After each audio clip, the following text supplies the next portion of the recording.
লোকজন অ্যাম্বুলেন্স এগুলো আটকায় মানুষের জীবন বিপন্ন করে কথা কেন বলতে হবে? এই শিক্ষা কে দিয়েছে ডাক্তারদেরকে? আমি তো বুঝলাম না।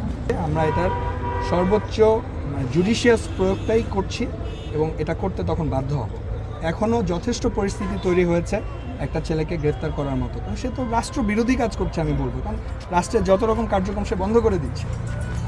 আমি কি বুঝাতে পেরেছি? এভাবে বুঝাতে হবে, তা নাহলে আপনাদের এই যে সব পুরো মিডিয়া আছে এদের সামনে কিন্তু আপনাদেরকে ব্যর্থ প্রশাসক মনে করা হবে। আমি সেটা চাই না। সবাই আপনারা টিচার, আমাদের শ্রদ্ধার্ঘ, আপনারা কি পারবেন এটা ট্যাকেল দিতে? এভাবে বুঝাতে হবে, ঠিক আছে? এই যে এখানে মেয়েরা আছে, আমরা তো ফুল ইয়াতেও যেতে পারছি না, মেয়েদের we don't touch, we don't push the girls. এটা তো খুবই একটা মেয়ে ইনজুর্ড হয়েছে তাদের জন্য, তারা নিজেরাই দাঁড়ায় থেকে এমনভাবে একজন একজনের গায়ের উপর দাঁড়িয়ে আছে, তারা সরতে গিয়ে তারাই একজন একজনকে ধাক্কা দিয়ে ফেলে দিচ্ছে। কেন একটা মেয়েকে কেন রাস্তার সামনে দাঁড় করাতে হবে?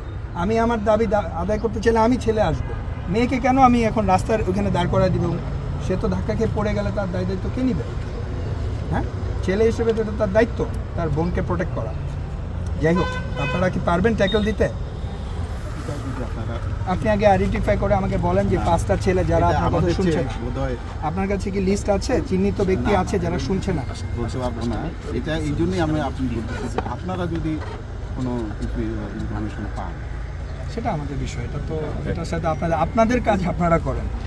তারা তো আসলে চিন্তা করছে তারা একটা দাবি আদায়ের জন্য গেছে, হ্যাঁ তারা তাদের কথা চিন্তা করতেছে। আমরা দাবি আদায় করতে গেছি, ভালো একটা কাজের জন্য গেছি, কিন্তু আমরা ইনজুর্ড হয়ে গেলাম। ভালো আদায় মানে জিনিসটা তাদের সেন্টিমেন্ট হচ্ছে এইটা, তাদের সেন্টিমেন্ট আপনি পাবলিকলি স্টেট করলে হবে না। তাদের সেন্টিমেন্টটুকু সবাই, সকল জনগণ বুঝে, তাদের সেন্টিমেন্ট তো আমিও বুঝতে পারছি, এই জন্য তো আমি সময় দিয়েছি।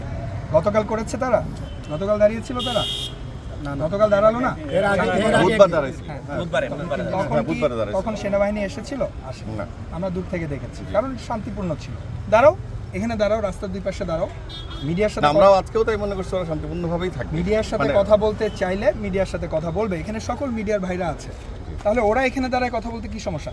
লোকজন অ্যাম্বুলেন্স এগুলো আটকায় মানুষের জীবন বিপন্ন করে কথা কেন বলতে হবে? এই শিক্ষা কে দিয়েছে ডাক্তারদেরকে? আমি তো বুঝলাম না।